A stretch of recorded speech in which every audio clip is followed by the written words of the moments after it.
मुक्तापुर रामचंद्र साहू एवं ढेंकीकुटे सांसदों द्वारा बीजेपी सदस्यता अभियान घटगाँ ब्लॉक ढेंकुट मंडल मुक्तापुर एवं ढेंकुट पंचायत रे बीजेपी सदस्यता अभियान कर्मशाला अनुष्ठित होईछि।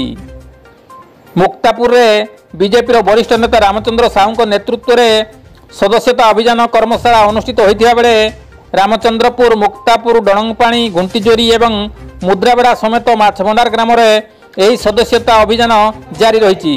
सेहीपरि ढेंकुट पंचायत ढेंकुट ग्राम में केन्दुझर सांसद अनंत चरण नायक नेतृत्व में बीजेपी सदस्यता अभियान कर्मशाला अनुष्ठित होईछि।